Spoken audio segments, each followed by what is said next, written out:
So yeah, we're gonna discuss the four episodes that have come out so far. The two-parter, then the others after. Up to Tanks for the Memories. So I guess we'll start with the cutie map, which is the two-parter. So I guess give me your thoughts on part one. Okay. I'm going to have trouble splitting it into part one and part two because it all sort of blends together. Well, put it into one then. It But doesn't matter. okay, well, it was a great episode. And at first, I was a little worried that I somehow got the idea that this season the main six were going to be traveling all over Equestria and would not be back home at all. You Yeah. know that they would just go from place to place to place. And I'm thinking, meanwhile, what's happening back in Ponyville? Are the CMC getting their cutie marks? You know, what's going on? And I figured, well, maybe one week we'll be with the main six, and the next week we'll be back in Ponyville and see what's going on there.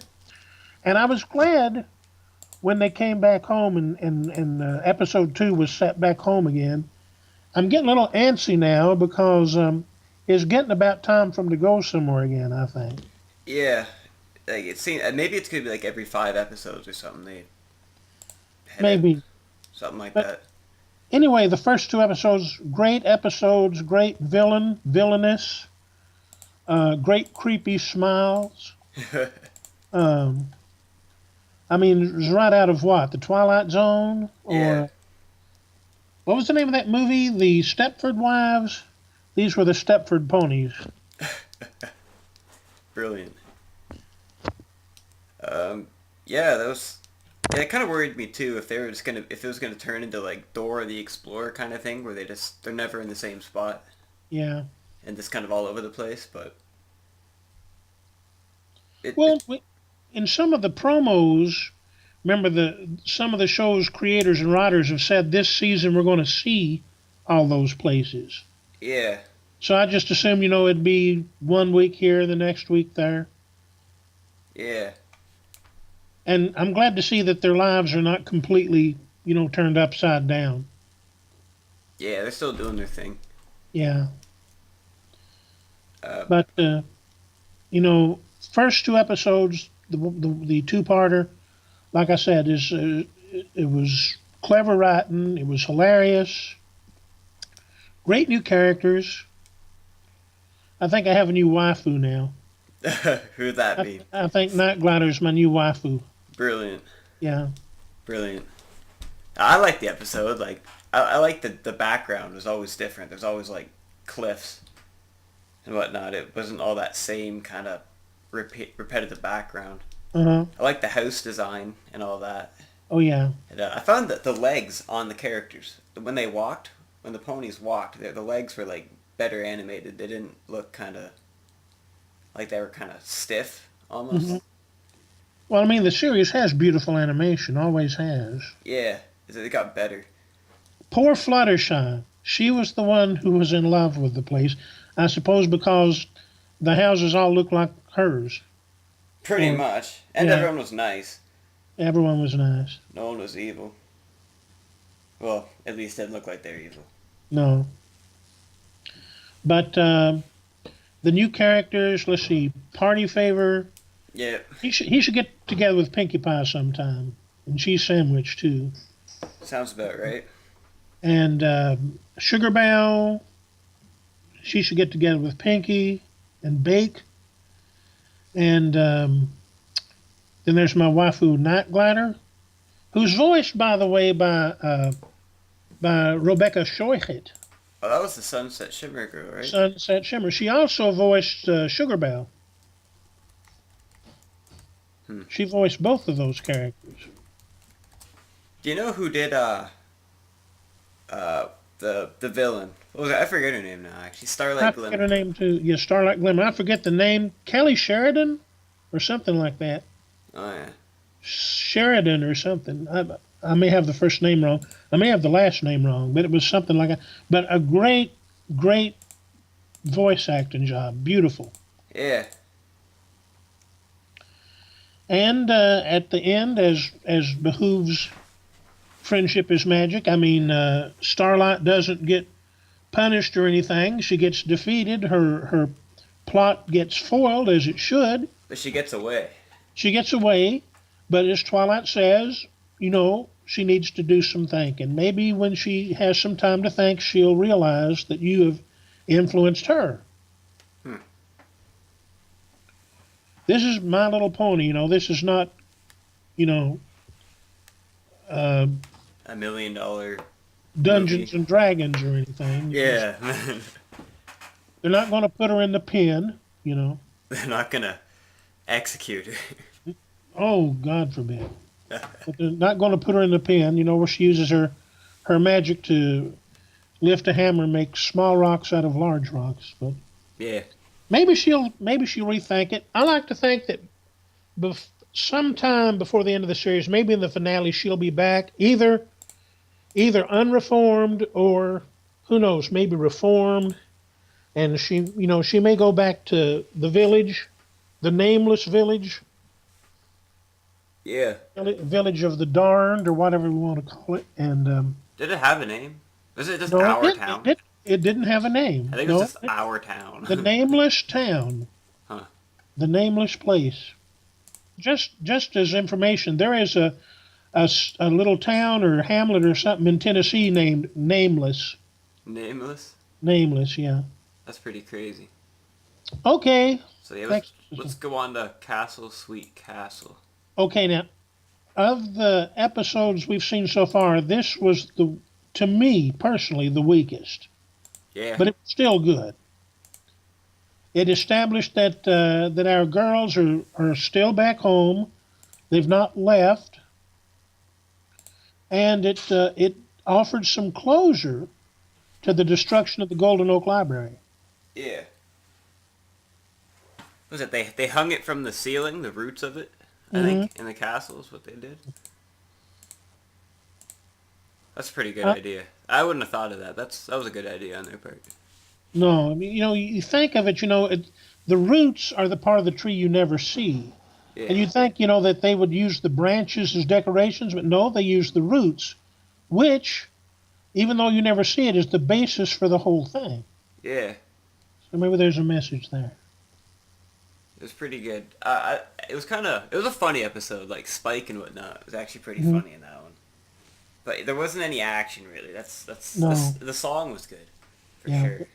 I'm Pancake is a masterpiece. Yeah, Pancake is just the. But it raises the question: does or does not Rarity know how Spike feels about her? Because in some episodes she's completely oblivious, and in others she obviously zaps him with her magical female powers to get what she wants. Yeah, she ain't very nice that way. Did she not notice he had a plushie, a little toy Rarity? Yeah, I remember that now. That was too far. That was gross. Yeah, I don't know what Rarity has to say about herself, but. Well, anyway, for me, the best part of the episode was closure, and they used the name Golden Oak, which I thought was a fan-created name. I'm not sure. I think it might have been, yeah. Well, it could have been in one of the books, because I haven't read the books. I'm not sure where it came from. I could look it up later. I know a lot of the fanfics call it Golden Oak or Golden Oaks Library. They just use the singular. I learned it as Golden Oaks in season 2, just by FanWorks. Mm-hmm. I'm not sure if it's official or not, but it is now. And Spike did an excellent impression of a squeaky mattress, by the way. Yeah, that was pretty brilliant. Yeah. I think they're at the Sofas and Quills warehouse or whatever it is. Mm-hmm. And they were buying beds there. Mm-hmm. So I guess now it's sofas, beds, and quills. Yeah, apparently. But that episode doesn't have really too much to talk about because it wasn't a lot of action, but it was well done and it was. Yes, and we needed that closure. Twilight needed it, and we needed it. Yeah. Let's jump right into Bloom and Gloom. Oh, my favorite so far. All right. At least since the first episode, anyway. I was glad to see the Crusaders again, And of course, now I don't have the slightest idea what we're in for this season, and I don't want to know till I actually see the episodes. But I am hoping so hard that the Crusaders get their marks this season. I think they've all been visited by Luna, right? Yeah. So I think it's about time. Maybe even in the season ending, they have a big role in helping out in a battle, even or something. I don't know. And you notice they did the Groundhog Day thing. When at? Groundhog Day with Bill Murray. Yeah. Oh, the movie, Apple, you mean? Yeah. yeah, Apple Bloom kept waking up and waking up and waking up. Yeah. And I think I've got another waifu out of this episode. Who's that? Apple Bloom Shatter. Apple Bloom Shadow.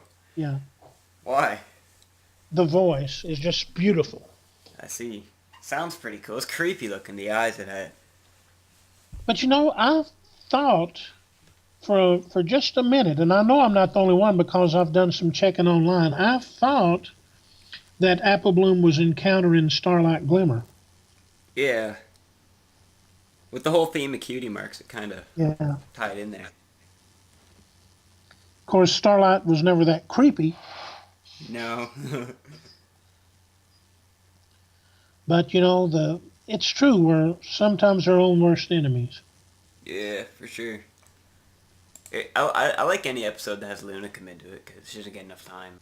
So what was it? There was episodes before. It was Sleepless in Ponyville. She visited Scootaloo. Hmm. Something between Rarity and Sweetie Belle. I forget the name of that episode. I forget the name of it right now, but I don't forget the episode. It was a good one. Yeah. So that's all three of them, and it all happened in kind of the same way. Like Luna comes down from the moon, kind of deal. But this was the creepiest one. Oh yeah. This was the scariest one. And I like how she showed that there was other kids with the same problem. There's a bunch of doors and whatnot. Hmm.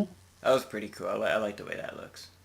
I like the lesson is being anxious about your not accepting your cutie mark is like not accepting who you are, because your cutie mark is simply a manifestation of who you actually are. In other words, it's not going to force you to be something you're not. Yeah. It's simply the manifestation of who you really are.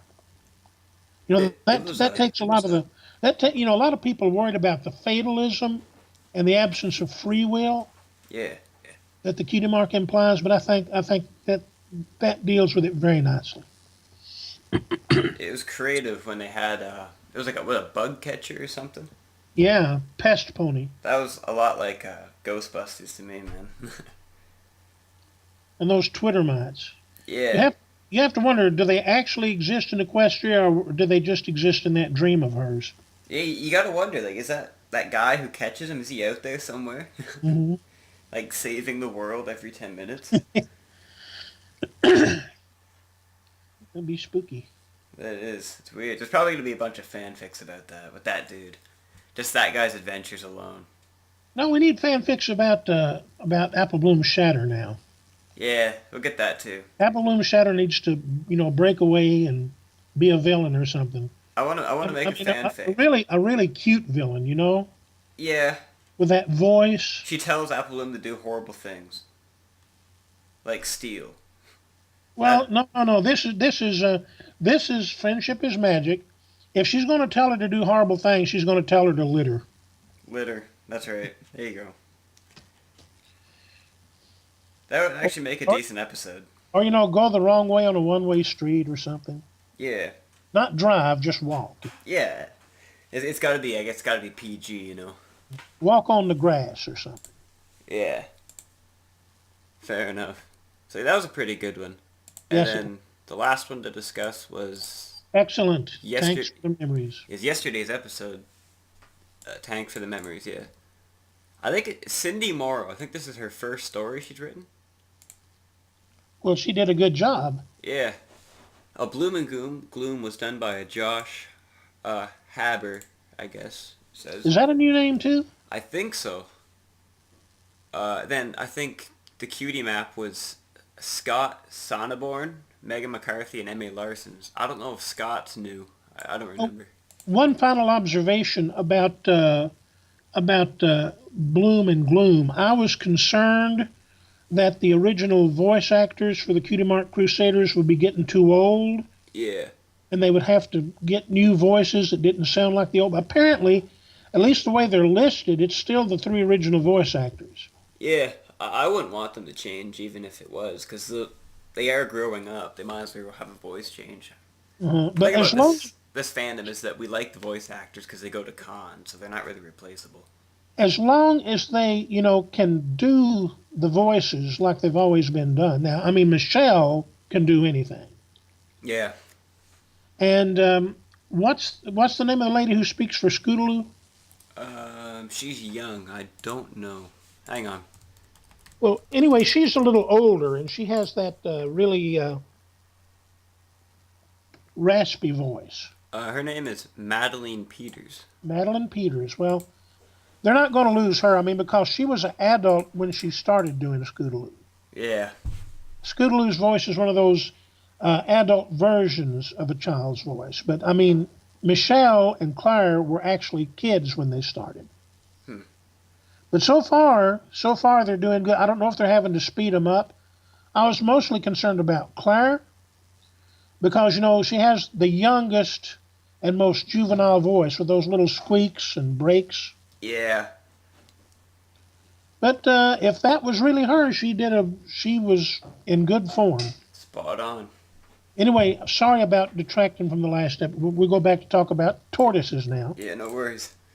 Yeah, so thanks for the memories. It was pretty good. I liked it, but let's hear what you have to think. Well, it raises several questions. One, how did the main six get up to and inside Rainbow's house? Oh my god. Well, I that's a mean, good. I never thought of that. they're not Pegasi. They're not supposed to be able to walk on How clouds. did Tank stand on the cloud? His Yeah, propeller I was. mean, well, Tank is enchanted because he has that magically propelled whirlybird on his back Yeah, I propeller. guess. Well, maybe Twilight used the spell. She might have. And what did she do? Did she fly them up there one at a time? Did she? They probably took a hot air balloon or something. The way Pinky walked through the cloud wall. I mean, that was classic Pinky. It was brilliant. But I mean, I was kind of distracted because I kept asking myself, okay, to stay in, to remain consistent with all we know so far, they should not be able to get to walk inside that house. They should fall through, unless Twilight has put them under some sort of cloud walking enchantment of some kind. I mean, which It she must can do. She can do. Yeah. And this raises a question. You remember back the episode when Rainbow said that as a little filly, she wanted Cloudsdale to get the Equestria Games. How in the world would a Cloud City host the Equestria Games?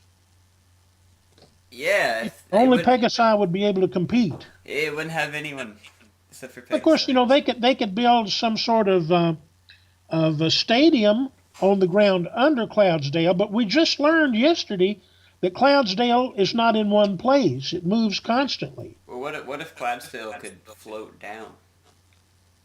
I hadn't thought of that. I suppose that's possible. It's possible, but still, it'd be cloud. I don't know. Anyway, it raised that question about Cloudsdale. It raised the question, how did the main six, walk in Rainbow's Cloud House? For Winter Wrap Up, wasn't Twilight like the official organizer? Yeah. And she's like cleaning up leaves in this one. Mm-hmm. And now, I don't know a thing about this, but everybody's saying that Winter is Coming is a Game of Thrones reference. I don't watch Game of Thrones. I don't even know what Game of Thrones is. Medieval kind of show. I did recognize the Abbott and Costello reference. Oh yeah. Who's on first? Cloudy sky. I mean, clear skies, open skies. The names. Well, yeah, that's Abbott and Costello. I laughed at that. That was good. This is such an intelligent show. It is. It is so intelligent. And Rainbow said, when she was saying, "Do I look mad to you?" I've never seen her so angry ever. That face was brilliant. And it also raises one more question: are Gummy and Angel going to hibernate too? Uh, yeah, she showed that rabbits do. Uh huh. Uh, But of course, here's the thing: mammals don't have to hibernate. I mean, rabbits and hares are active during the winter, and even if they weren't, I mean, if they live in a house with constant temperature, they're not going to hibernate. yeah, she probably keeps it in her house. And think of a gummy. Is that would a alligator live in snow? Don't think so. But if he's in a terrarium or some sort of controlled environment, he Yeah, doesn't like have a to. like a heat lamp or something. And then you ask, well, why didn't Rainbow Dash just buy a terrarium? Yeah, she could have asked how she kept the alligator alive. They're both reptiles. She never even asked her, what do you do with Gummy? So this episode was a huge plot hole, but I like It it. has It was it my has favorite. some holes. I mean, you cannot have a series without plot holes here and there. For a kid show, it's pretty brilliant. Like, Yeah. let it be said. It's my favorite episode so far, by far. But all the same, Rainbow could have just bought a terrarium, Yep. had it enchanted so it stayed inside the house. But then you see, the episode's purpose was to teach a lesson, and then it wouldn't have taught the lesson very well. Yeah. Oh well. But it's still my favorite episode. I can't deny it. That uncontrollable sobbing for like a minute was just Yeah, that's actually that was well that's done. pretty rough for a children's show. That's somebody who's hurt that bad. That would probably bring kids to cry, like see cry and do cry. And we've all felt like that at one time when we just had the world yanked from under our feet. It's just, Yeah. She had it hard. I like she how did. Fluttershy was just kind of mean, but she had a good point. Fluttershy was realistic, Yeah, but she's the animal expert. very true. And she has to put all the animals to bed Yeah, and, miss them for the winter and then wake them up at winter wrap up. So, she's very, she's used to it. yeah, she's used to it. All right. Well, I guess that's it for that episode. And you wanted to discuss an old cartoon?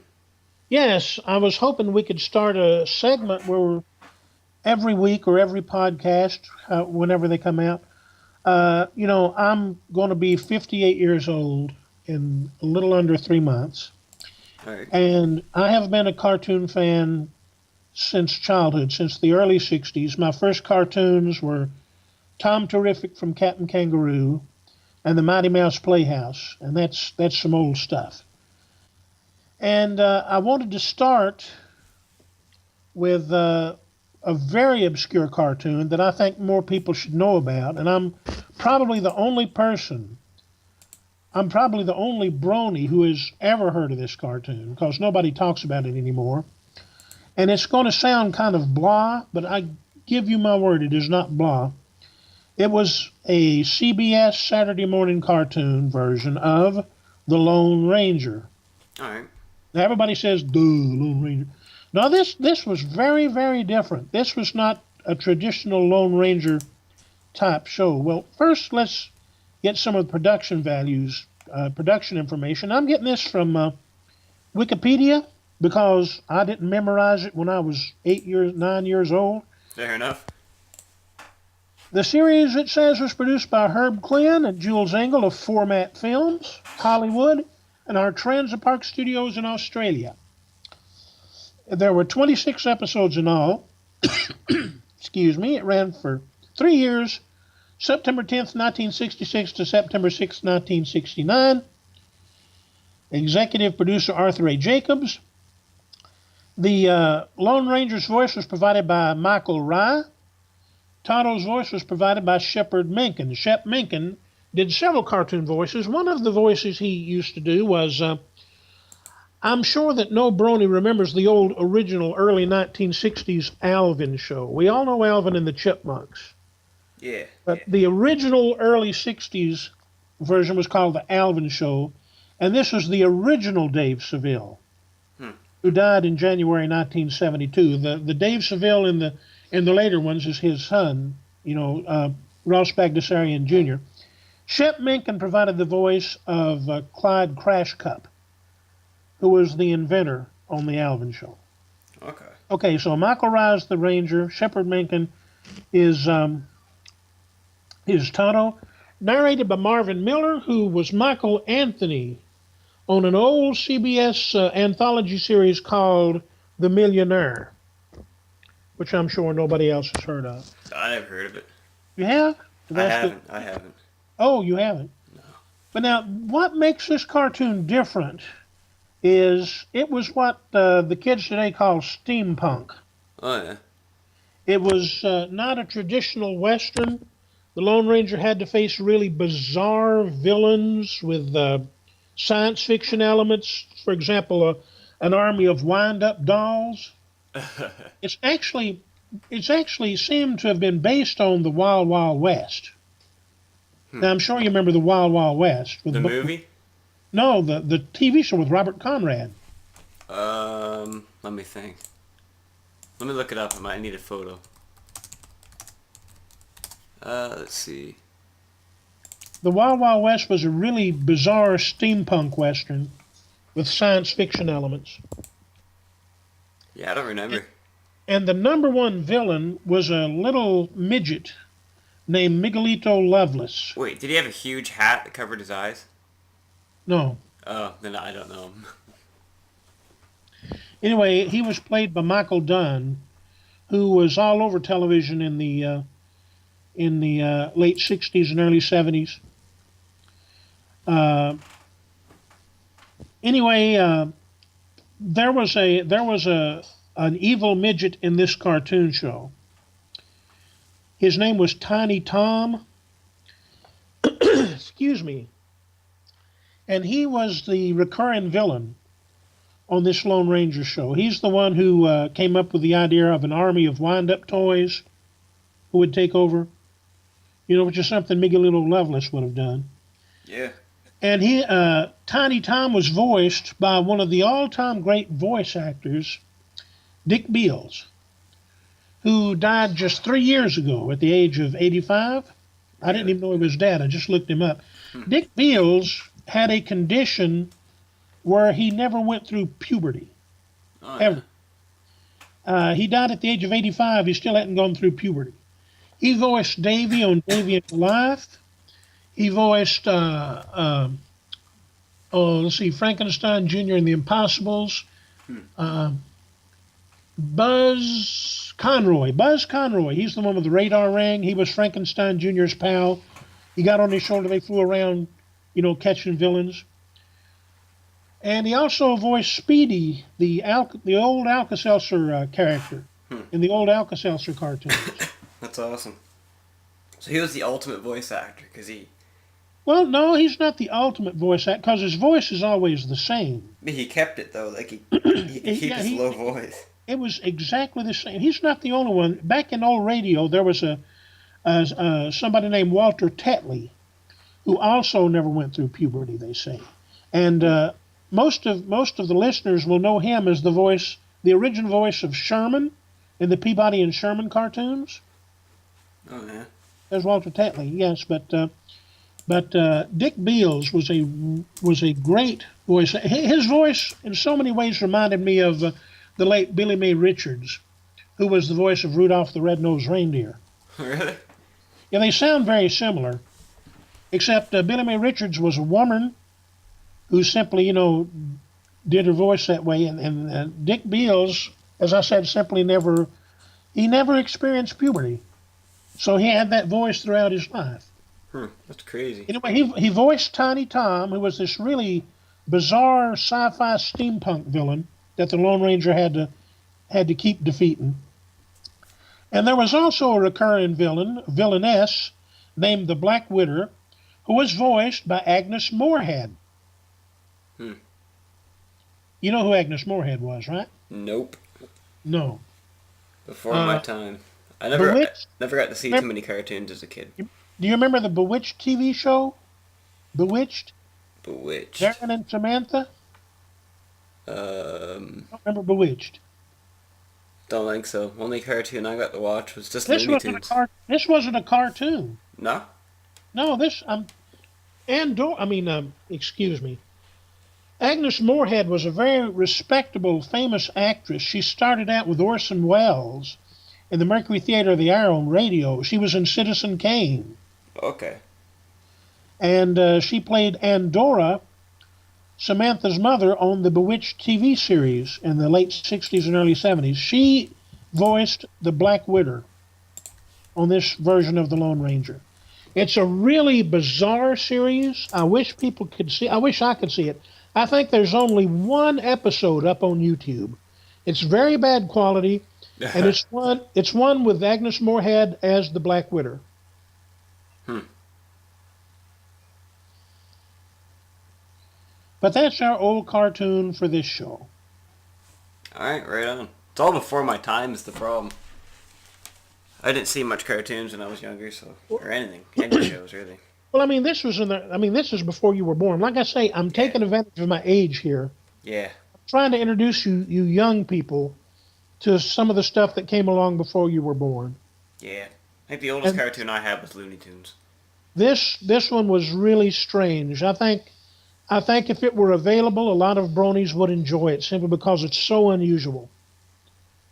I mean, Maybe it'll end because up on Netflix someday, you never know. because it's the Lone Ranger, everybody says, they think it's just a kiddie western, but it's a kiddie show, but it's really bizarre, really strange.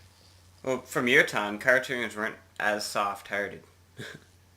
Well, uh, Bit more action. I wouldn't. Well, yeah, there was a bit more action, but what I'm saying is, it's not. It's really bizarre because a standard Lone Ranger cartoon would simply have standard Western plots. This did not have standard Western plots. This was weird. Hmm. This is a weird cartoon, and that's why it sticks in my memory, and that's why I wanted to introduce the rest of you to it. Well, that's awesome. We'll keep up the segments on older cartoons because Okay? it's kind of cool to hear about them. But I guess that's today's podcast. Um, so thanks for being here with me, and And I am the enduring man-child, if nobody's introduced me yet. oh yeah, I forgot to introduce you. There you go. You don't have an OC yet, but we could probably make one with. No, I don't have an OC. I'm sorry. I've been in several fandoms since I've been online since 1997. I've never had an OC. We'll look into getting you one. There's a pony creator we could probably. I made mine on there. Well, I'd probably be an Earth Pony. An Earth That's pony. as far as I'll go. Earth Pony. I think mine was Earth Pony. I don't remember. I forget what he looks like. Oh, well. Yep. That's it for today. So now I gotta figure out how to turn this off.